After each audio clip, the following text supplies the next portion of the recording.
नमस्कार। कविता ऐसी चीज़ है जो कि अगर मन दुखी हो तो उसको खुश कर सकती है, और लड़ाई पर जाने वाले लोगों के लिए युद्ध में सेनानियों के आगे बढ़ सकते हैं। तो कविता से बहुत कार्य संभव हो सकते हैं। तो उसी हम कविता के बारे में सुना रहे हैं। वो कविता थी जिसने गोरी को शब्दवान से मारा था। वो कविता ही थी जिसने गोरी को शब्दवान से मारा था। वो कविता थी जिसके स्वर में दिनकर जी ने हुंकारा था। वो कविता ही है जो मानस पर उठकर घर घर छाई जाती है।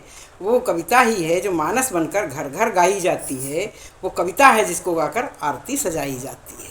वो कविता ही है जिसको गाकर आरती सजाई जाती है।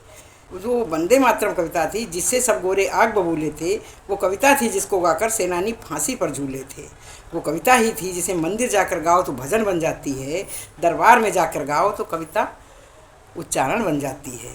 रंगों के बीच में गाओ तो होली बन जाती है, माँ का स्वर मिल जाता है तो वो लोरी बन जाती है। मत पूछो कविता की उड़ान, ये स्वाभिमान बन जाती है। मत पूछो कविता की उड़ान, ये स्वाभिमान बन जाती है। कविता ही है जो 1.5 अरब लोगों का राष्ट्रगान बन जाती है। वो कविता ही है जो 1.5 अरब लोगों का राष्ट्रगान बन जाती है। ये राष्ट्र कहीं ना सो जाए, रातों में जागा करते हैं। ये राष्ट्र कहीं ना सो जाए, रातों में जागा करते हैं। इसकी खुशहाली के खातिर मन्नत मांगा करते हैं। यह कविता सब कुछ कर सकती माँ सरस्वती की वाणी है। कविता है सब कुछ कर सकती माँ सरस्वती की वाणी है। इसका ही वंदन करिए, दोनों हाथ उठा करके अब इसका अभिनंदन करिए।